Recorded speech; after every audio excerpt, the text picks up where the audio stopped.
አቤት የፖለቲካ ቁማር ኢትዮጵያ ተከትሎ ሽሬ ገብቶ የአንዳንድ ሰዎችን ግለሰቦች ቤት ማፍረስ ፎቅ ማፍረስ ሲጀምር አናደርግም። እሱ በጣም ነው የምናመሰግነው የኤርትራ ሕዝብና መንግስት ስላደረገው ነገር አናደርግም። እሱ በጣም ነው የምናመሰግነው የኤርትራ ሕዝብና መንግስት ስላደረገው ነገር።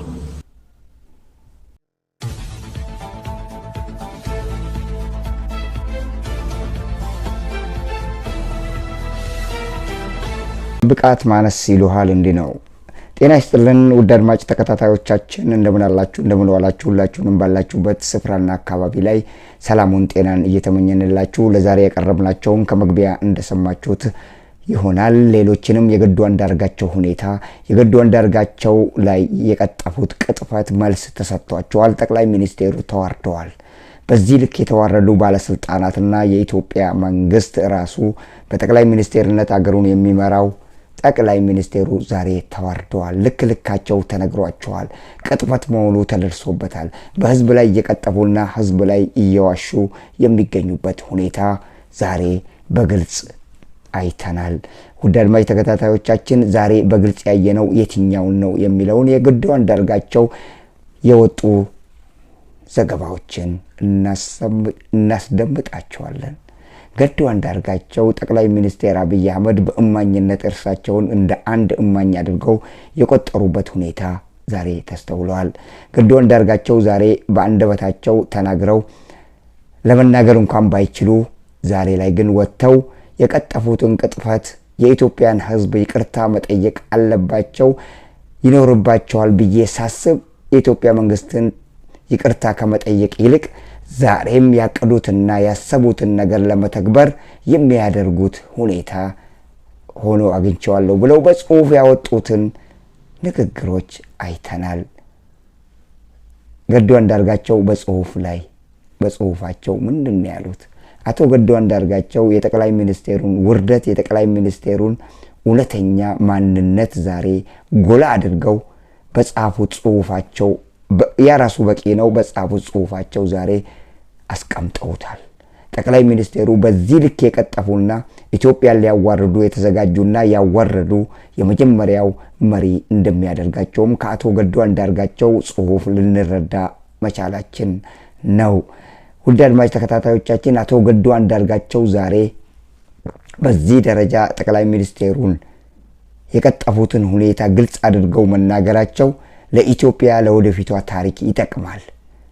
የጠቅላይ ሚኒስቴሩ የመደመር ስሌት አባት ደግሞ የሚናገሩትና ያደረጉት በታሪክ የሚቀመጠው በመጥፎ ታሪኮች ውስጥ ተመዝግቦ ይቀመጣል። ያ የማይቀር ሁኔታ ነው። በመጀመሪያ ደረጃ ጠቅላይ ሚኒስቴሩ ሰሞኑን ለፓርላማ ቀርበው የተናገሩት ስለ ገዱ አንዳርጋቸው ሁላችንም እንደምናውቀው አቶ ገዱ አንዳርጋቸው ያሉበት ሁኔታ ዛሬ ላይ ያንን ነገር ግልጹን ለማውጣት መቻላቸውን እያመሰገናቸው ከዛ ከመደመር ስሌት ከብልጽግና አመራር ቦታ ለቀው ዛሬ ውጪ ሀገር መኖራቸው የኢትዮጵያ ታሪክ ለወደፊቱ እንዳይበላሽና ታሪክ ሆኖ እንዲመዘገብ ጠቅላይ ሚኒስቴሩ የተናገሩትን መልስ በመስጠት በማዋረድ ጠቅላይ ሚኒስቴሩ በህዝብ ላይ ቅጥፈት በመቅጠፍ እንዲሁም በፓርላማው ላይ ወጥተው የተናገሩት ነገር ለዓለም ህዝብ ማሳያ ነው ብለው ቁጭ አድርገዋል። ምንድነው ያሉት? ጠቅላይ ሚኒስቴሩ ያወሩትና አቶ ገዱ አንዳርጋቸው ያደረጉት ነገር ለየቅል ነው ብለው አቶ ገዱ አንዳርጋቸው አይገናኝም። እኔ ወደ ኤርትራ የተጓዝኩበት እንደ ልዑክ ሆኜ የተላኩበትና ጠቅላይ ሚኒስቴሩ ዛሬ በፓርላማ ወጥተው የተናገሩት ነገር አንድ አይነት አይደለም፣ ለየቅል ናቸው። ጠቅላይ ሚኒስቴሩ ቀጥፈዋል። ጠቅላይ ሚኒስቴሩ የአመራር ብቃት የላቸውም። የአመራር ድክመታቸው ዛሬም ድረስ እንደ አዋቂ እየገፋበት ያለበት ሁኔታ እያየን ነው፣ እያስተዋልን ነው። ሰው ልጅ ይሳሳታል። ትላንት ተሳስተናልና ህዝብን ይቅርታ እንላለን ብለው ለህዝብ በይቅርታ መልክ ህዝብን ይቅርታ ከመጠየቅ ይልቅ ዛሬም ሌላ ስህተቶችን ለመድገም አገሪቷን ለማተራመስ የሚያደርጉት ውሸትና ሴራ እኔንም እንደ እማኝነት ዛሬ ያቀርበው በፓርላማው ላይ ስሜን አንስተው ተናግረዋል። ስለዚህ እኔ ያ የጠለሸውን ስሜን ወጥቼ ዛሬ ፍሪ ለማድረግ ስሜ እዛ ውስጥ እንዳይጠቀስ ጠቅላይ ሚኒስቴሩ የተናገሩት ደግሞ የሚቃረንና ለማምታታት የተደረገ መሆኑን የኢትዮጵያ ሕዝብን ለማወናበድና የዓለም አቀፉ ማህበረሰብ ለማወናበድ የተሴረ ሴራ ነው ብለው ቁጭ አድርገውታል። ምንድነው አቶ ገዱ አንዳርጋቸውና ጠቅላይ ሚኒስቴሩ ወጥተው በእማኝነት እርሳቸውን ስም ጠርተው በፓርላማው የተናገሩት?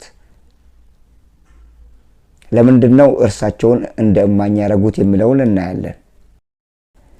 በአራተኛው ደረጃ አቶ ገዱ አንዳርጋቸው በጻፉት ጽሑፋቸው ላይ የገለጹትን እናንብብላችሁ።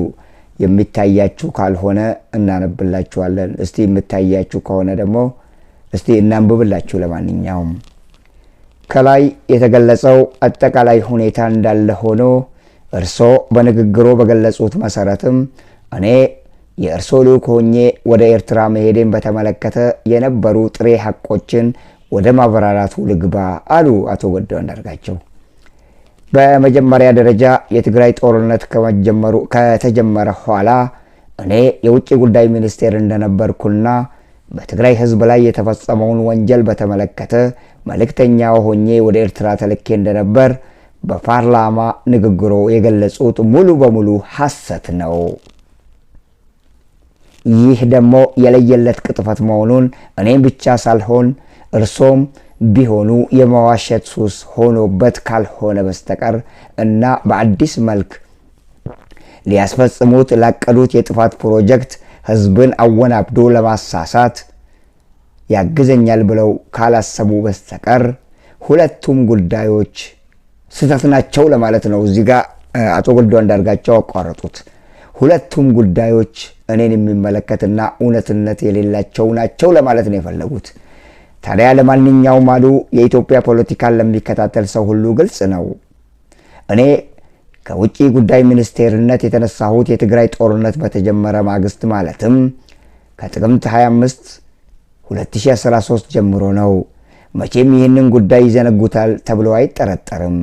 አሁንም ሌላ በህዝብና በአገር ላይ ለመፈጸም የሚያውጠነጥኑት የጥፋት አሻጥር ኖሮ ለማምታታት የሚጠቀሙበት ነገር ከሌለ በስተቀር የኔ የውጭ ጉዳይ ሚኒስቴርነትና ወደ ኤርትራ መሄድ የማይገናኝ ጉዳዮች ናቸው ነው ያሉት። ከዚህ በላይ ምን አለ? አቶ ገዱ አንዳርጋቸው እውነቱን ተናገሩ ማለት ነው። ምንድነው እውነቱ ያለው እዚህ ጋር? እኔ ወደ ኤርትራ የተጓዝኩት ልዑክ ሆኜ የተጓዝኩትና ዛሬ እኔን ለምስክርነት ጠቅላይ ሚኒስቴሩ በፓርላማ ወጥተው የተናገሩት ነገር ፈጽሞ የማይገናኝ ነው ነው ያሉት። በሌላ በኩል ደግሞ የመዋሸት ሱስ እንዳለባቸው ቁልጭ አድርገው እዚህ ላይ አሳይተውናል። ይህ የለየለት ቅጥፈት መሆኑን እኔም ብቻ ሳልሆን እርሶም ቢሆኑ የመዋሸት ሱስ ሆኖበት ካልሆነ በስተቀር አያችሁ፣ የመዋሸት ሱስ እንዳለባቸው አቶ ገዱ አንዳርጋቸውም ያውቁ ነበር ማለት ነው። ያ ሱስ የሆነባችሁ የመዋሸት ስልታችሁና የመዋሸት ባህሪያችሁ በአዲስ መልክ ሌላ ለመፈጸም ያቀዳችሁት የጥፋት ፕሮጀክት ስላለ ህዝብን ለማወናበድና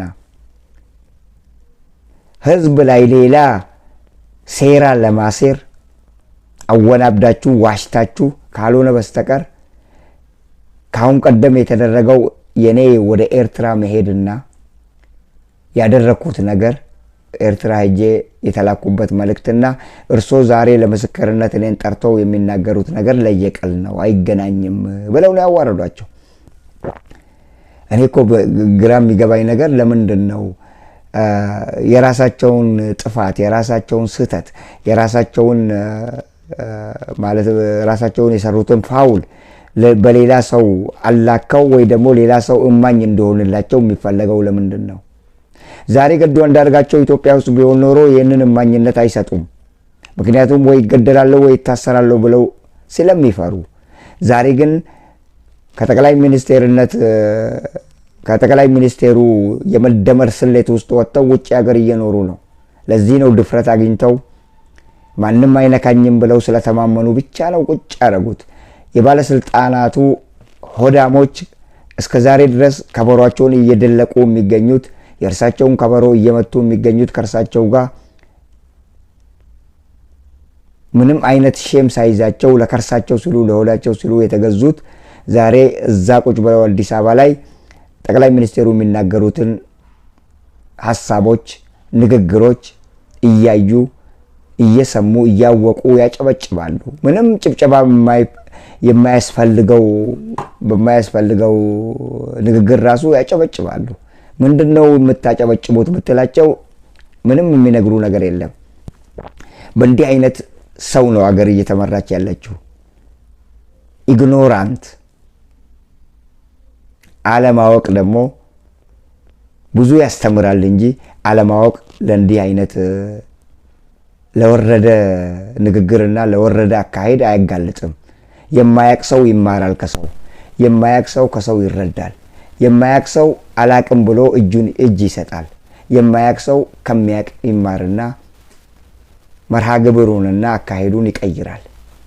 መዋቅራቸው የተበላሸ ከጠዋቱ ጀምሮ መዋቅራቸው እየተበላሸ መሆኑን እያወቁት ባለስልጣኑ ደግሞ አብረው እየደለቁና አብረው እየተጓዙ ያሉበት ሁኔታ ነው ያለው።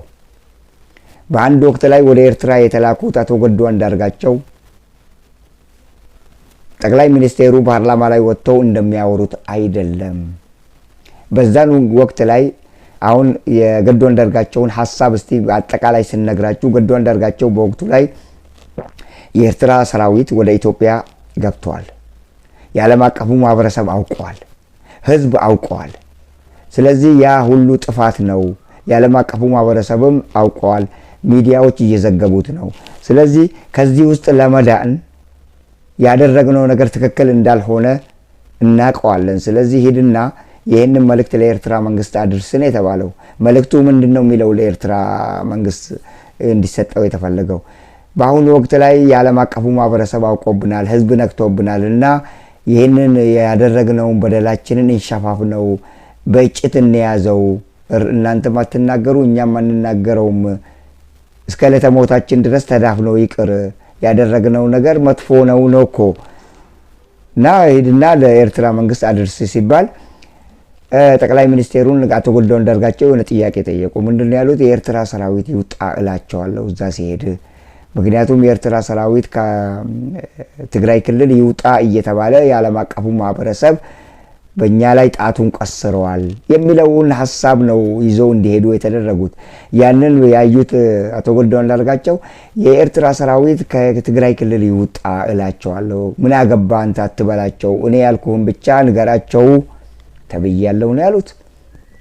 እንደዛ በማለታቸው እሺ ብለው ሄደው የተባሉትን አደረጉ። አሁን ጠቅላይ ሚኒስቴሩ ግን እርሳቸውን ለማኝነትና ለምስክርነት እንዳቀረባቸው አይደለም ነገሩ ነው ምንለው። አዋረዳቸው። ይደግፉኛል ብሎ ነው ያሰበው እሱ። ምክንያቱም ትላንት አብረን ስለበላን በአንድ ማዕድ አብረን ስለበላን አብረን ስለነበርን የኔ ቅጥረኛ ስለነበሩ ዛሬ እኔ የሰራቸውን ፋውሎች ይደግፉልኛል፣ አው ልክ ነው ብለው ሐሳብ ይሰጣሉ ብለው ነው ያሰቡት። ያው አዋረዳቸው፣ እውነቱን ነገራቸው። ምክንያቱም እነ ገዱ አንዳርጋቸው ትክክለኛ የህዝብ ሰዎች ነበሩ። በኢህአዴግ ወቅትም ሲሰሩ ነበሩ፣ ከኢህአዴግ በኋላም ሰርተዋል። በኢህአዴግ ወቅት ላይ ያንን ሁሉ አመት የሰሩት ገዱ አንዳርጋቸው በአብይ ዘመን ላይ ግማሹንም አልሰሩም። ምክንያቱም ያኔ ስርዓቱ የተሻለ ነበር። አሁን ስርዓቱ በጣም የተበላሸና የውሸት ስርዓት ስለሆነ እንደዚህ ከቀጠልኩኝ ነገ ደግሞ ከተጠያቂነትና በህዝብ ፊት ቀርቤ የሰራሁትን በደል የምጠየቅበት ጊዜ ይመጣል። ስለዚህ ለምንድነው ህዝቤን ዛሬ በእንደዚህ አይነት በተበላሸው ሁኔታ አገልግዬ ስሜንም ራሴንም እማበላሸው፣ ስሜንም ማጠፋው፣ ራሴንም መጥፎ ታሪክ ላይ እንድሰፍር ስሜ ለምንድነው ማስደረገው ብለው ነው ስልጣናቸውን ለቀው የውጭ ጉዳይ ሚኒስቴር ነበሩ። በዛ ምክንያት ለቀው ሄዱ። ሌላም የተናገሩት ነገር አለ የጻፉት አቶ ገዱ አንዳርጋቸው ውስጥ ነው።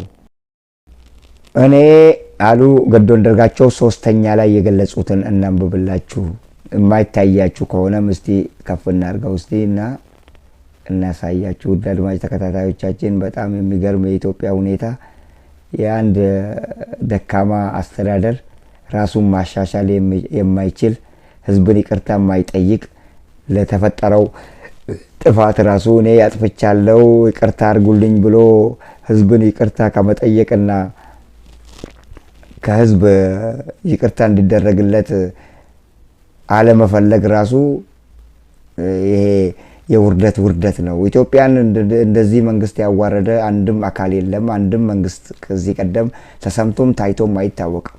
ለማንኛውም ሶስተኛ ላይ አቶ ገዱ አንዳርጋቸው ምንድን ያሉት? እኔ እግዚአብሔር ደጉን አመለካከቶት እኔ እግዚአብሔር ደጉን እኔ እግዚአብሔር ደጉን አመላክቶት ያው እንግዲህ ደጉን እግዚአብሔር ቢያመላክታችሁ ነው ለማለት ነው። ከትግራይ ህዝብ ጋር ያለውትን አስከፊና የተበላሸ ግንኙነትን ቢያሻሽሉ ደስ ከሚላቸው ሰዎች አንዱ ሊሆን ይችል ነበር። እኔ ገዱ አንዳርጋቸው ማለታቸው ነው።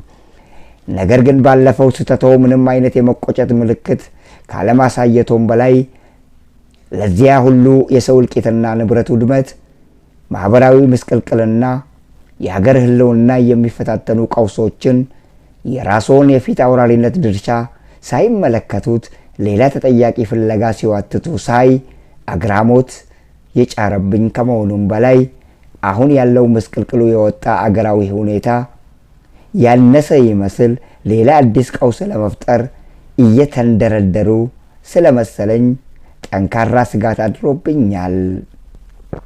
ምክንያቱም ከላይ እንደገለጽኩት እስካሁን በህዝብ የተፈጸሙት አገራዊ ጥፋቶች ዋነኛ መነሻ ምክንያታቸው የእርሶ አገዛዝ ሆኖ ሳለ ሁልጊዜም ውጫዊ የፈጠራ ምክንያቶችን ሲያቀርቡ ይሞክራሉ። የትግራይ ጦርነት፣ በአማራ ህዝብ ላይ እየተፈጸሙ ያለው ዘርፈ ብዙ ጥፋት፣ ማለቂያ የሌለው የኦሮሚያ ክልል ጦርነት፣ የቤኒሻንጉል የቅርቡን የጋምቤላ ግጭትና ይህ ሁሉ በእርሶ መንግስት ደካማነት እሱንም እናምጣው እንዴ? ደግሞ ከዛ ቀጥሎ ያለ ነው ጨምሮ አሉ በጋምቤላና ሌሎች ክልሎች ኦሮሚያን፣ አማራን አንስተው ከዛ ጨምሮ ደግሞ በሌሎች የሀገሪቱ አካባቢዎች ብዙ ጥፋት ያስከተሉ አገራዊ ቀውሶች የተፈጠሩ በዋናነት በእርሶ አገዛዝ ደካማነት እና ያለ ግጭትና ጦርነት በስልጣን ላይ መኖር አልችልም ከሚለው የተሳሳተ አስተሳሰቦ የተወለዱ ችግሮች ናቸው ነው ያሉት። አሁን እዚህ ላይ የእርሳቸው የአገዛዝ ደካማነትን ገልጸዋል። ግጭትና ጦርነትን ካልፈጠርኩ በስተቀር በስልጣን ላይ መቆየት አልችልም የሚለውን የእርሳቸውን የተሳሳተ ስሌታቸውንም አስቀምጠዋል። ጠቅላይ ሚኒስቴሩ ችግራቸው ምንድነው? ግጭትና ጦርነት በአንድ ሀገር ላይ ከሌለ መንግስት ስልጣኑ ሊረዝም አይችልም ብለው የሚያስቡ መሆናቸውን ቁልጭ አድርጎ የሚያሳየን ነው። አቶ ገዱ አንዳርጋቸው በዚህ ልክ አዋረዷቸው። አቶ ገዱ አንዳርጋቸው ለምንድነው ዛሬ ምስክር አድርገው ያቀረቧቸው? ለመዋረድ አይደለም፣ በደንብ ይዋረዳሉ። አቶ ገዱ አንዳርጋቸው ዛሬ ላይ በአማራ ክልል ያሉትን፣ በቤኒሻንጉል ጉሙዝ አካባቢ ላይ የተፈጠሩትን፣ በኦሮሚያ ማለቂያ የሌለውን ግጭቶች ሁሉ አንስተው ጠቅላይ ሚኒስቴሩ ለዚህ ሁሉ ያገዛዝ ድክመት እንዳላቸው አፍረጥርጠው ተናግረዋል። ነገር ግን ይክቡኛል ብለው እርሳቸው በፓርላማ ፊት ቀርበው ዛሬ በህይወት አሉ ብለው ሌላ ጥፋትን ለማጥፋት እርሳቸውን እንደ ምስክርነት አቅርበው መናገራቸው ለዚህ እንዲጋለጡ አደረጋቸው። እሺ አራተኛውን እንንገራችሁ። ከላይ የተገለጸው አጠቃላይ ሁኔታ እንዳለ ሆኖ እርሶ በንግግሮ በገለጹት መሰረት እኔ የእርሶ ልዑክ ሆኜ ወደ ኤርትራ መሄድን በተመለከተ የነበሩ ጥሬ ሐቆች ወደ ማብራራት ልግባና በመጀመሪያ ደረጃ የትግራይ ጦርነት ከተጀመረ ኋላ እኔ የውጭ ጉዳይ ሚኒስቴር እንደነበርኩና በትግራይ ህዝብ ላይ የተፈጸመውን ወንጀል በተመለከተም መልእክተኛ ሆኜ ወደ ኤርትራ ተልኬ እንደነበር በፓርላማ ንግግሩ የገለጹት ሙሉ በሙሉ ሐሰት ነው። ቢግ ላይ ነው ያሉት፣ ትልቁ ውሸት። ይህ የለየለት ቅጥፈት መሆኑን እኔ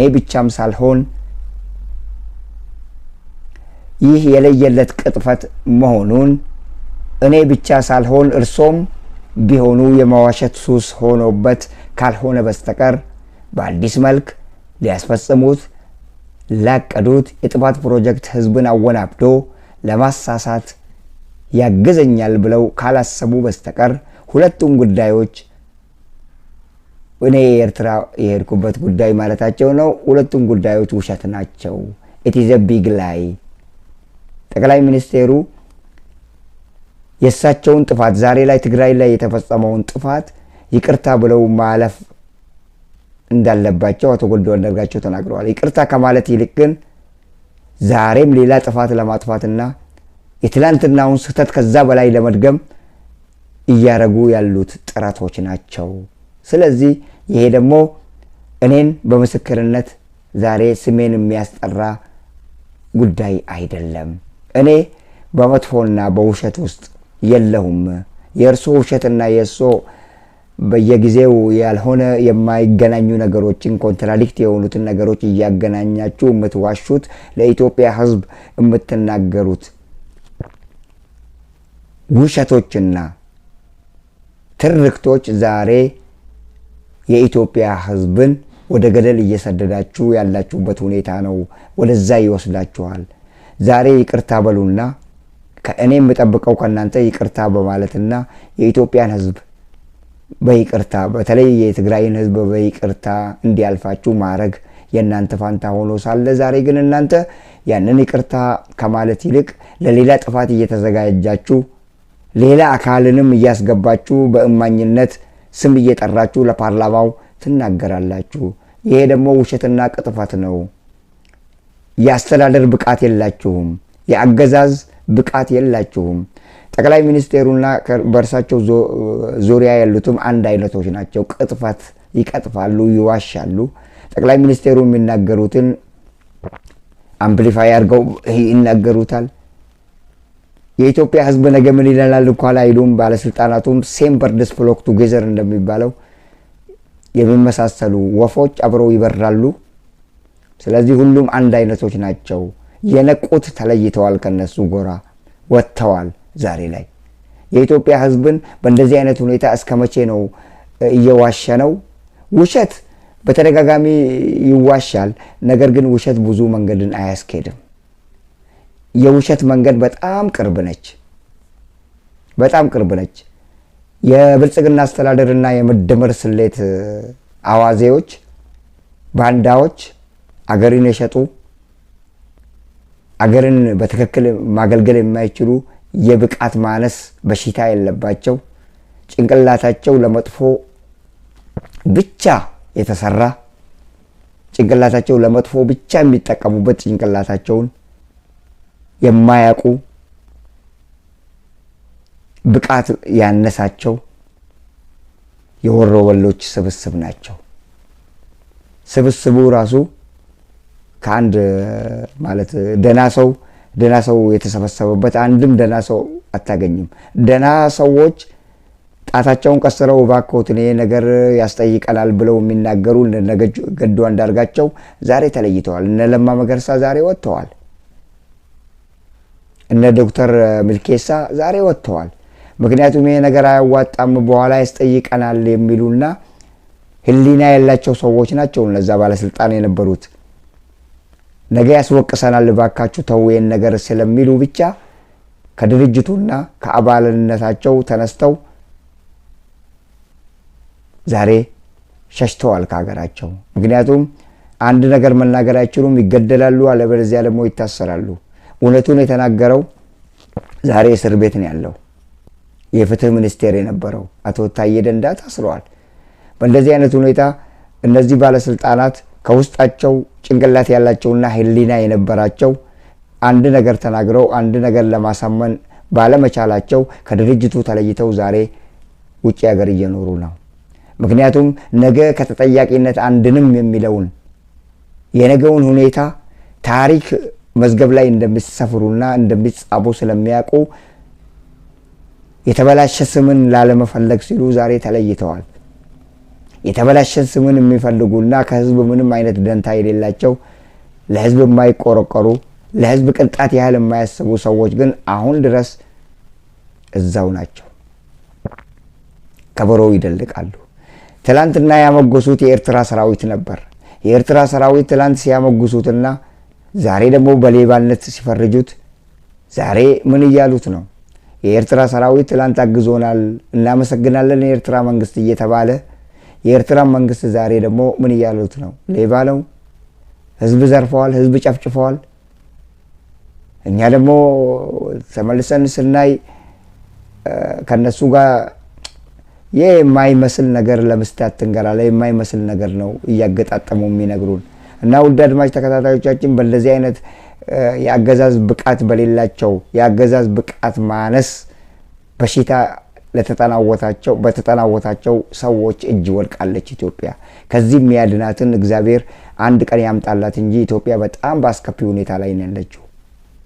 ዛሬ የምናዝነው እኛ በውስጧ ያሉት ህዝቦች ናቸው። እነዛ ህዝቦች ነው የሚያሳሱን እንጂ አገሪቷን እንደፈለጉ ቢያረጓት አገር ምንም አትሆንም።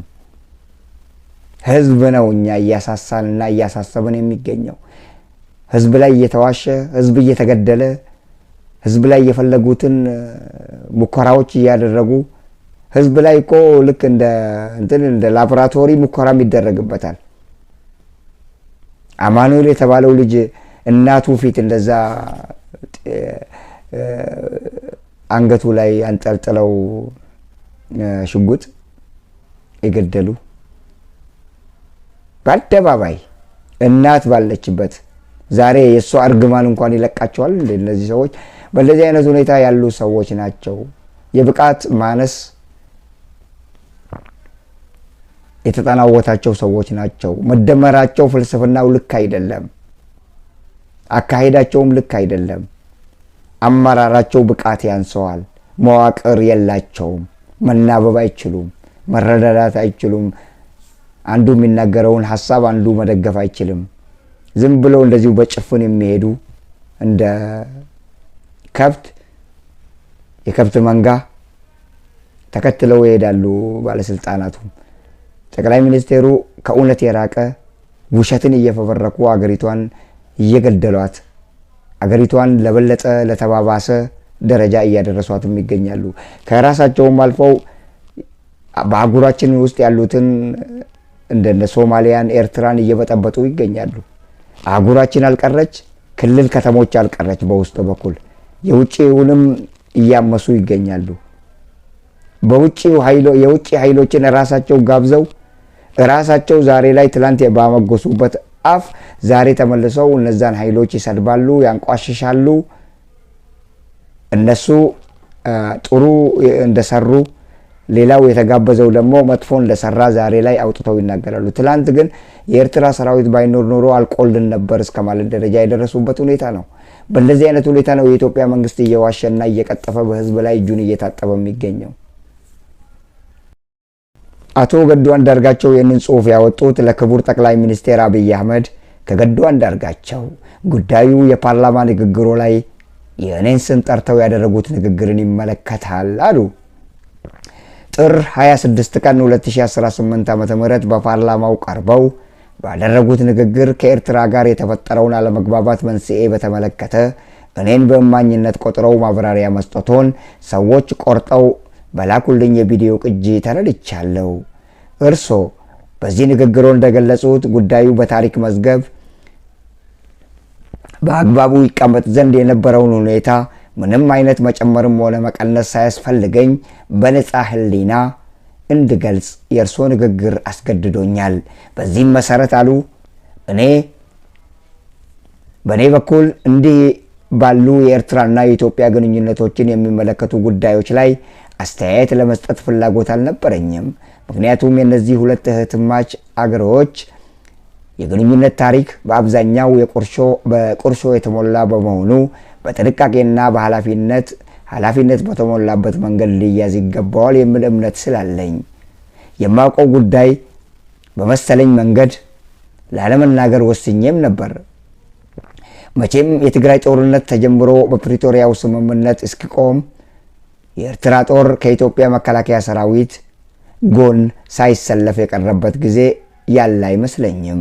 ሌላው ቀርቶ በ2013 ክረምት ላይ የትግራይ ኃይሎችም ወደ አማራ ክልል አልፈው በገቡበት ወቅት ላይ የኤርትራ ሰራዊት እስከ ደብረ ታቦር አካባቢ ድረስ መጥቶ መዋጋቱን እናስታውሳለን።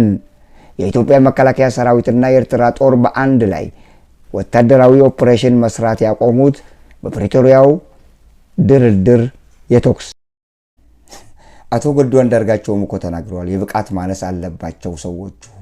እንደዚህ አይነት የብቃት ማነስን ደግሞ ግልጽ ላለማውጣት በሌላ አካል ላይ ችግሩ በሌላ አካል እንደተሰራና ችግሩ ወደ ሌላ አካል ለምስክርነት ሌላን አካል እንደ እማኝነት ጠቅሰው የራሳቸውን ስህተት ዛሬ ትላንት የሰሩትን ተሳስተናል ከማለት ይልቅ ዛሬ መጥተው ሌላ ክምር ሰው ላይ ለመከመር የሚያረጉት አካሄድ ነው ያሉት። ሰው ታዝቧቸዋል። ከናንተ ጋር የነበሩት ባለስልጣን ሁሉ ታዝቧቸዋል። ዛሬ ከናንተ የተለየው በውጭ ሀገር የሚኖረው እንትኑን አግኝቶ ማለት ሁኔታው ተመቻችቶለት ከናንተ ውስጥ የገባ ማንም ማምለጥ እንደማይችል እናውቃለን። ወይ ይታሰራል ወይ ይገደላል። ዛሬ ያ ሁሉ ሳይደረግበት አምልጦ ግን ከናንተ ሸሽቶ ውጭ ሀገር የሄደ በጣም እድለኞች ናቸው። እነዛ እድለኞች ዛሬ እንኳን ኖሩ። ይሄ ገዱ አንዳርጋቸው ዛሬ ቢታሰሩ አልያ ደግሞ ቢገደሉ ኖሮ ይሄ በፓርላማው ወጥቶ የተናገሩት ነገር ራሱ ግልጽ ወጥቶ ለህዝብ ይፋ ይደረግም ነበር። ገዱ አንዳርጋቸው የሳቸውን ምስጢር እንዲያወጡ ተገፋፍተው እንዳወጡት አይተናል። ምስጢሬ እንዲወጣ ትላንት ከኔ ጋር ስለሰሩ ገዱ አንዳርጋቸው እኔ ያደረኩትን ነገር እንትን ብለው አይናገሩም ብለው አስበው ይሆናል። የተሳሳተ ስሌት ነው እሱ። ገዱ አንዳርጋቸው ለህዝባቸው የቆሙ ናቸው። ከእርሳቸው ከጠቅላይ ሚኒስቴሩ በፊትም ስልጣን ነበራቸው። ከኢህአዴግ ጋር ይሰሩ ነበረ። ለህዝባቸው የሚቆረቆሩ ናቸው። ለከርሳቸው የተገዙ አይደሉም።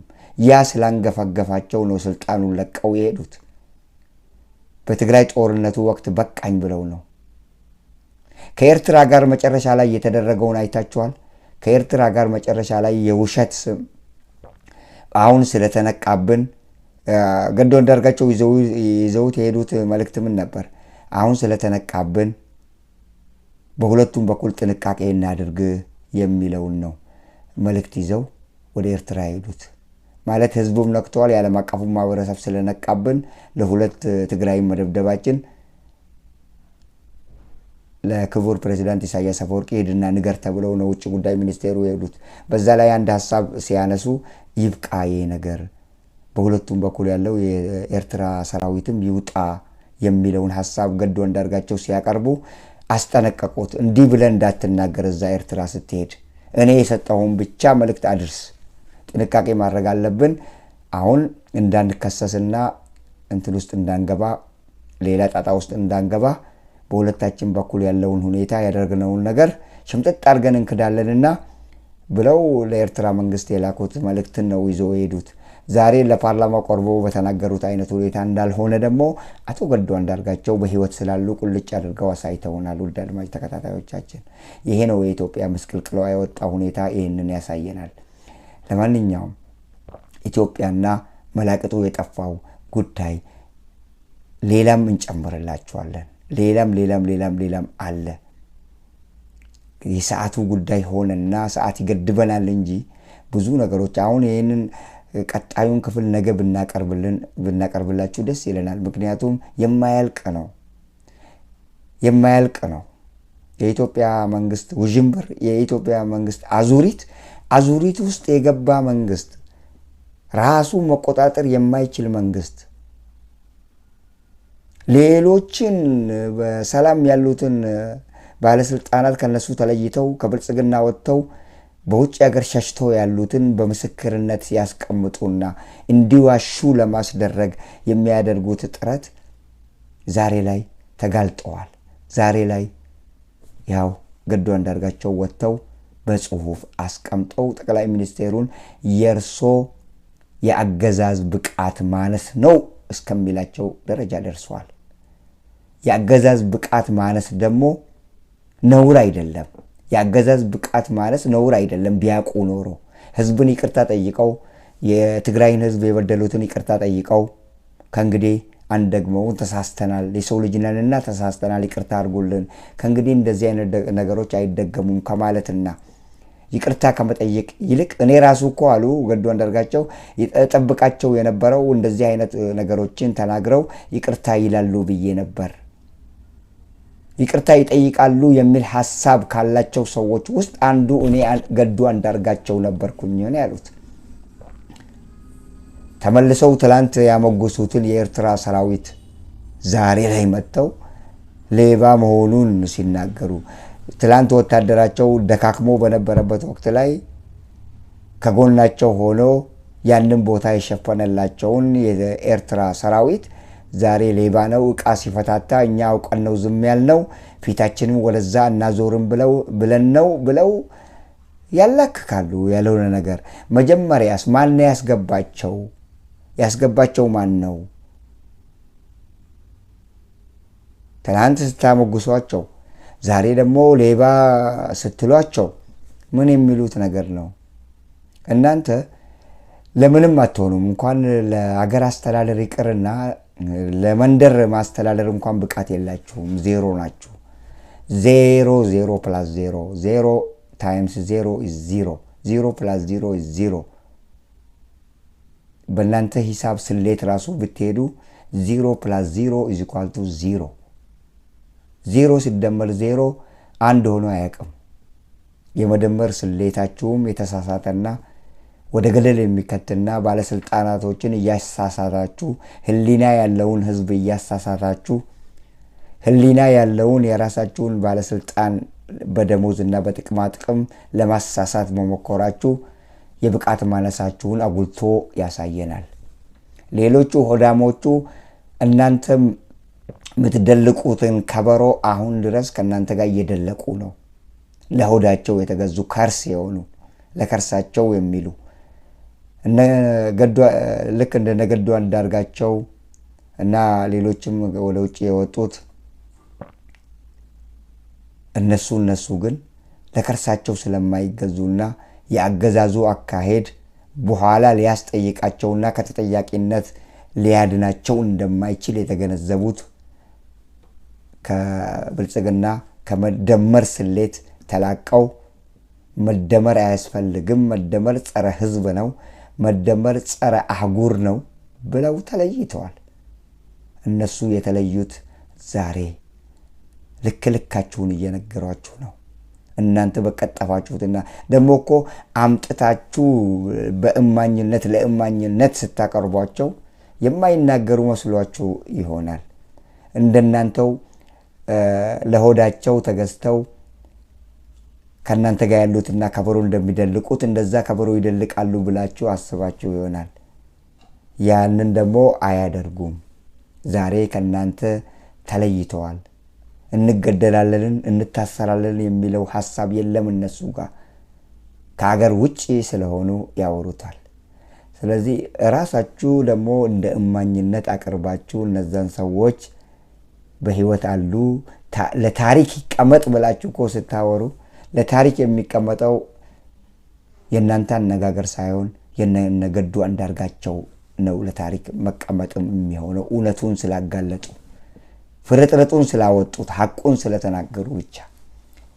የኤርትራ መንግስት ትላንት ሲመሰገን ዛሬ የሚሰደብበት ምክንያት ምንድነው? ትላንት ታደንቁታላችሁ፣ ትላንት ታመጉሱታላችሁ፣ አመጉሳችኋል፣ አድንቃችኋል። ዛሬ ለምን ትሰልቡታላችሁ? ምን አረገ? መሰደብ አለበት ወይ?